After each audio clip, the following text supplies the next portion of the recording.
मैं Republic channel को बहुत बहुत धन्यवाद देना चाहता हूं और विशेषकर भूपेंद्र जी आपको कि आप सागर के साथ साथ पूरे संभाग के मुद्दों को, जहां ज्वलंत मुद्दे रहते हैं, उनको उठाते हैं।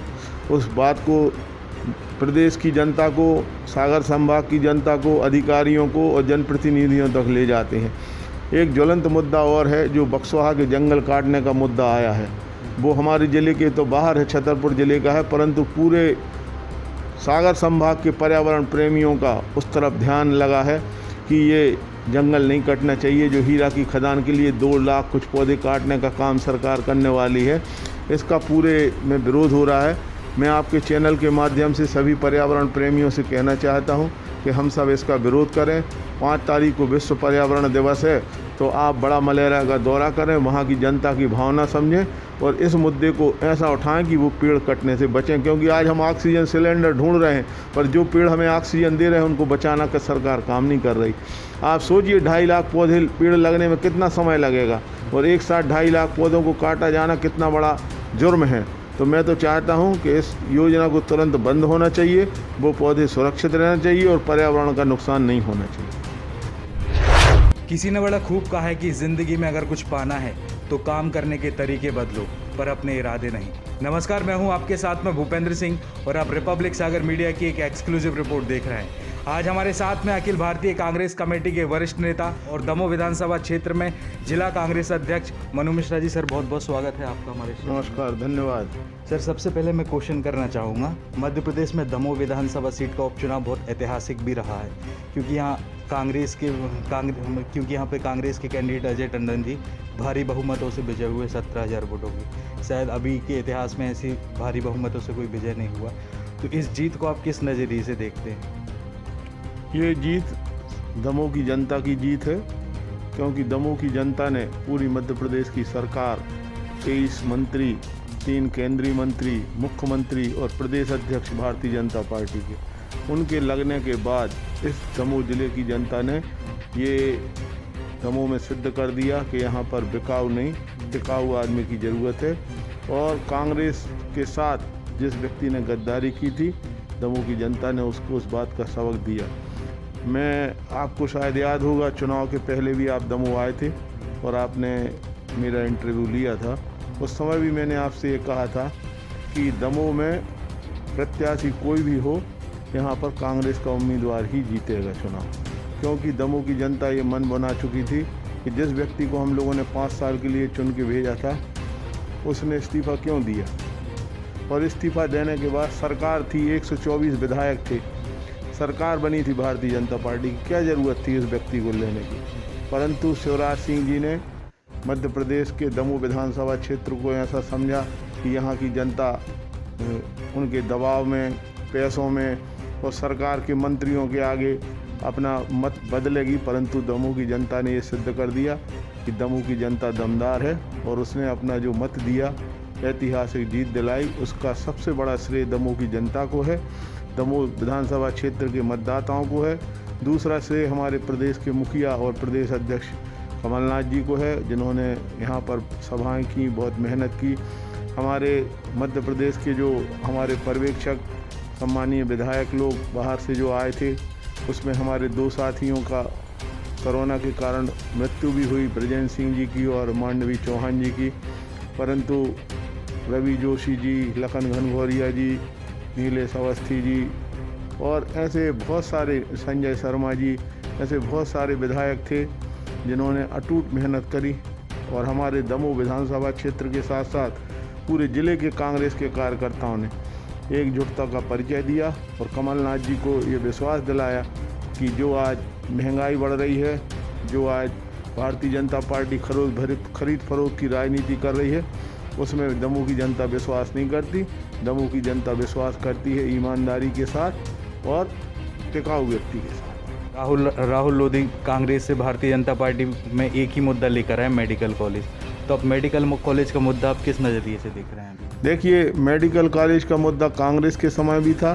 कमलनाथ जी ने भी इस बात के लिए कहा था कि समय आने दीजिए, दमोह में मेडिकल कॉलेज ज़रूर खुलेगा।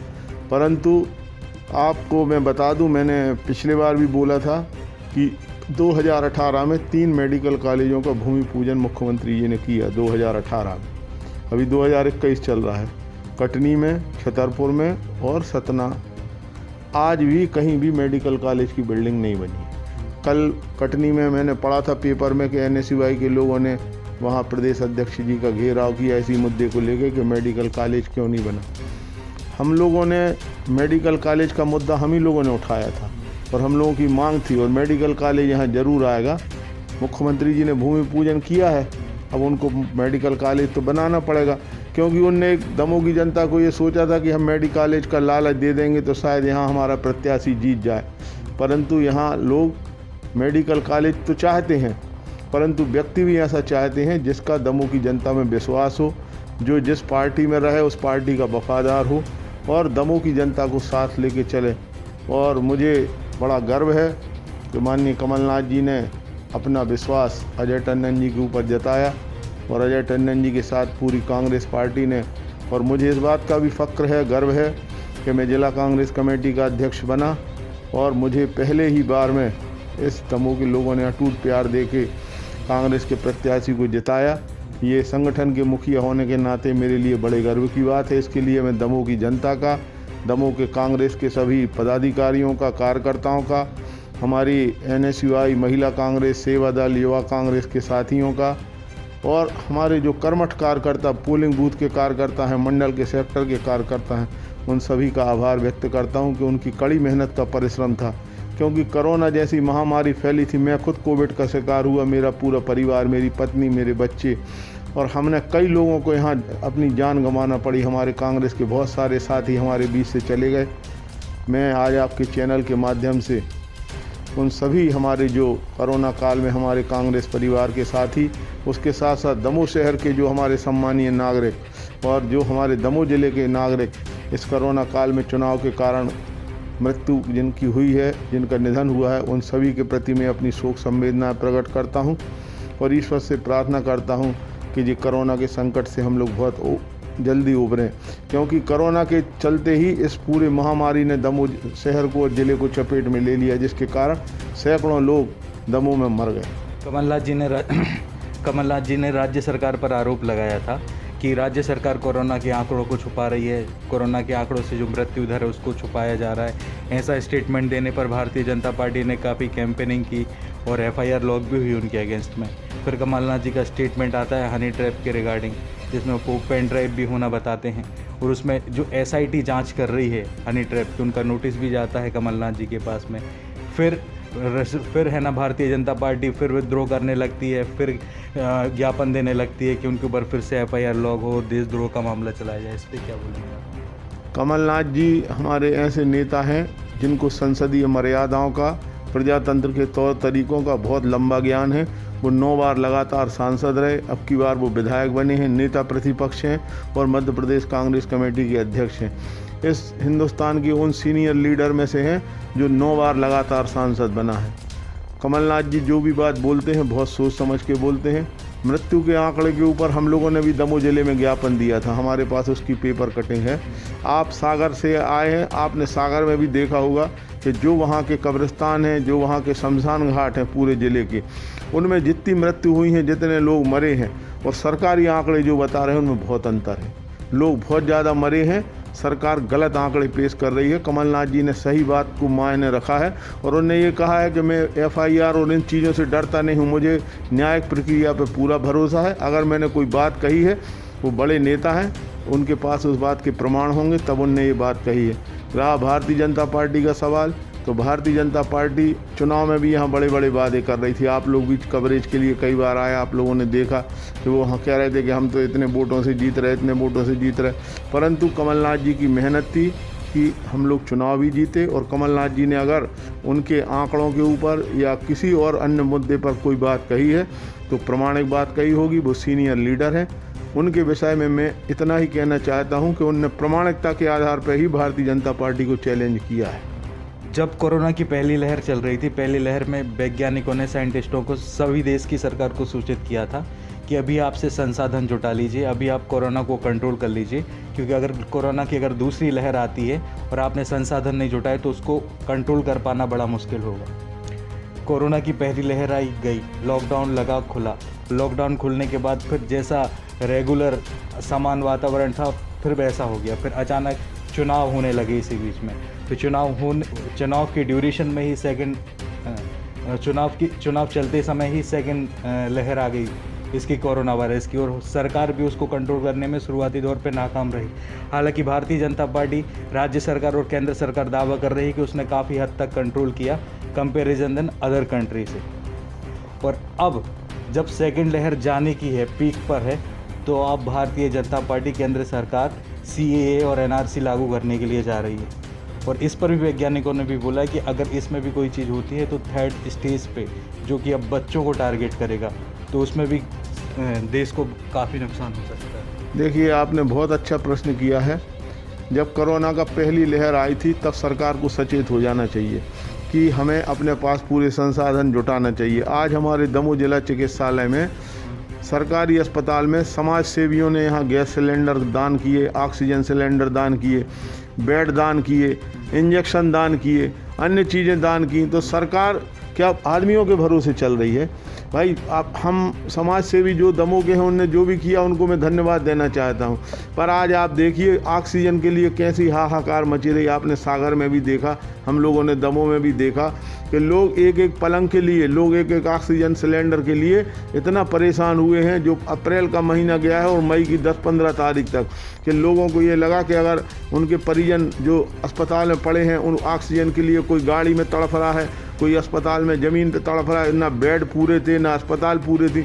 जब आप एक महामारी से जूझ रहे हैं तो सरकार को पुल, पुलिया, सड़क और अन्य चीज़ों में पैसा न लगाकर स्वास्थ्य के ऊपर ध्यान देना था कि हमें अपनी स्वास्थ्य सेवाएं कैसे बेहतर देना। आज आधे ज़िलों में डॉक्टर नहीं है। दमोह ज़िले में आज जितने डॉक्टरों की ज़रूरत है उतने डॉक्टर दमोह में नहीं है। यहाँ पे BAMS जो डॉक्टर हैं उनसे सरकार सहारा लेके काम चला रही है। तो सबसे पहले सरकार ऑक्सीजन की आपूर्ति, इंजेक्शन की आपूर्ति, डॉक्टरों की आपूर्ति, नर्सिंग स्टाफ की आपूर्ति, हमारे जो सफाई कर्मचारी हैं उनकी आपूर्ति करें। आपने देखा होगा, अभी मैंने कल ही हम लोगों को कलेक्ट्रेट में संविदा स्वास्थ्य कर्मचारियों ने ज्ञापन दिया कि सरकार उनकी मांगें नहीं मान रही, वो हड़ताल पे बैठे हैं। ऐसे समय में जब हमें नर्सों की ज़रूरत है और टेक्नीशियन की ज़रूरत है, उस समय वो हड़ताल कर रहे हैं क्योंकि सरकार उनकी बात नहीं मान रही। एक तरफ आप कह रहे हैं कि हमारे पास स्टाफ नहीं है और जो काम कर रहे हैं उनको आप पैसा नहीं दे रहे। तो सरकार को पहले अपने मापदंड तय करना चाहिए। और इसमें शिवराज सिंह जी बुरी तरीके से फेल हो गए। जो लॉकडाउन लगा, जो हमारे स्वास्थ्य विभाग के डॉक्टरों ने, जो हमारी नर्सों ने, जो हमारे कंपाउंडर और जो लोग स्वास्थ्य सेवा में लगे, उनकी मेहनत का परिणाम है कि हमारे यहाँ आंकड़े कम हुए धीरे धीरे। और आज वो कंट्रोल में स्थिति इसलिए आ रही है कि लोगों में भी जागरूकता आई, लोग वैक्सीन लगवाने जा रहे हैं, लोग अस्पतालों में अपना जो है सहयोग कर रहे हैं, उसके कारण आज कंट्रोल हुआ। और जो आपने तीसरी स्टेज की बात की है, तो आपके चैनल के माध्यम से मैं कहना चाहता हूँ कि ब्लैक फंगस अभी फैला है पूरे में। और बच्चों के ऊपर जो चीज़ें आनी है तो इनको चाइल्ड केयर वार्ड बनाना चाहिए, बच्चों की देख रेख के लिए व्यवस्था करना चाहिए, उस पर ध्यान देने की ज़रूरत है। अभी आप निर्माण मत करिए, कोई चीज़ें नई मत बनाइए, परंतु जो चीज़ें हमारे पास हैं उनमें व्यवस्थाएं ऐसी जुटाइए कि जनता परेशान ना हो। अभी सर बेरोजगारी भी बहुत है हमारे मध्य प्रदेश की बात करें तो सरकारी नियुक्तियां निकल नहीं रही हैं, नियुक्तियां निकल रही तो एग्ज़ाम नहीं हो रहे, एग्ज़ाम हो रहे हैं तो रिजल्ट नहीं आ रहे, और जिसके रिजल्ट आ जाते हैं, सिलेक्शन हो जाता है तो विभाग नियुक्तियां नहीं देता। ऐसा एक मैटर आया है सर यहाँ पर दमोह जिले में, कि जहाँ पर सहकारिता बैंक में है ना नियुक्ति हो गई है MP ऑनलाइन के माध्यम से मध्य प्रदेश शासन के द्वारा, और लेकिन विभाग नियुक्तियाँ नहीं दे रहा है। मैंने मेरी नोटिस में भी ये चीज़ आई थी, और दो कैंडिडेट ऐसे हैं जिनकी मुझे जानकारी लगी थी। एक कोई जायसवाल है और एक राजेश्वरी पटेल है। मध्य प्रदेश सरकार ने अपने एक विज्ञापन निकाला कि हमको दमोह जिले में इतनी समितियों में समिति मैनेजरों की या सेल्समैन की ज़रूरत है। उनके लिए विधिवत लोगों ने आवेदन किया। आवेदन होने के बाद उनका इंटरव्यू हुआ, उनके क्वालिफ़िकेशन चेक किए गए। इस प्रक्रिया में 2-3 महीना लगा होगा। तो जो खाली पद थे उन 2-3 महीने नहीं लगे सर, भर्ती निकली थी 2018 में। इसका चयन सूची में डिले करते करते नाम आया 2020 में, और 2020 में सिलेक्शन होने के बाद अब 2021 का भी ये 5वां 6वां महीना चल रहा है, यानी कि फिर 1 साल हो गया उसको, अभी तक नियुक्ति नहीं मिली। चलिए मैं आपकी बात मान लेता हूं कि 2018 में वैकेंसी निकली, लोगों ने आवेदन किया, तो जो यहाँ पर लोग बैठे हैं जवाबदार लोग, समिति मैनेजर हों चाहे बैंक के मैनेजर हों, उन लोगों को इस बात का तो ज्ञान रहना चाहिए कि जब आप कोई पद खाली होता है तो उसकी सूचना सरकार को देते हैं कि हमारे यहाँ इतने पद खाली हैं, इसको भरा जाए, तब सरकार उसका विज्ञापन निकालती है। अब विज्ञापन निकालने के बाद आपने लोगों से इंटरव्यू लिए, लोगों को बुलाया और लोगों का चयन करने के बाद आपने उनकी पोस्टिंग कर दी, तो पोस्टिंग तक करने तक क्या यहाँ के समिति प्रबंधकों को, यहाँ के बैंक के मैनेजर को, यहाँ के AR ऑफिस के लोगों को ये मालूम नहीं था कि हमारे यहाँ पद भरे हैं या खाली हैं? जब उनका सिलेक्शन हो गया, आज वो लड़के बेचारे, मैं 3-4 महीने से उन दोनों बच्चों को देख रहा हूँ, वो चक्कर लगा रहे हैं, कहीं समिति का, कहीं AR ऑफिस का, कहीं बैंक का। तो जब आपने उनका विधिवत सिलेक्शन किया है तो आपको उनको नियुक्ति देना चाहिए। ये गलत प्रक्रिया है कि एक तो आप बेरोजगारी के लिए कह रहे हैं कि हम मध्य प्रदेश रोजगार देने में दूसरे नंबर पे आया है, और यहाँ जो नियुक्ति पत्र लिए घूम रहे हैं उनको आप ज्वाइनिंग नहीं दे रहे। तो आप इससे समझ जाइए कि मुख्यमंत्री कितना बड़ा झूठ बोल रहे हैं। आपने जब उनको नियुक्ति पत्र दिया है तो ज्वाइनिंग कराने में क्या है? अगर आपके पास पद खाली नहीं था तो आपने पोस्ट क्यों निकाली? और पोस्ट निकालने के बाद जब उनका सिलेक्शन हो गया, उनका नाम आ गया, तो उनको पहले बताना था कि हमारे यहाँ पद रिक्त नहीं है, तो उनकी दूसरी समिति में नियुक्ति होती। परंतु ये पूरा अंधेर नगरी चौपट राजा, जनता त्रस्त और मंत्री मस्त। मुख्यमंत्री इस प्रकार का काम कर रहे हैं, उनको पब्लिक से ज़्यादा कोई नहीं है। ये अंधेर नगरी चौपट राजा वाला काम चल रहा है। मुख्यमंत्री जी केवल अपने विधायकों को, अपने सरकार के लोगों को, और उनका पूरा ध्यान रहता है चुनाव के ऊपर। वो पश्चिम बंगाल चुनाव में गए, यहाँ रैलियाँ चल रही, यहाँ लोग बीमारी से तड़फ रहे हैं और वो पश्चिम बंगाल का दौरा कर रहे थे, और उसके बाद इतनी शर्मनाक हार हुई कि मोदी जी, अमित शाह जी और मुख्यमंत्री जी को फिर समझ में आया। तो मेरा कहने का मतलब ये है कि आप पहले प्रदेश की स्वास्थ्य सेवाओं पर ध्यान दीजिए, जिससे पूरा प्रदेश परेशान हो रहा है।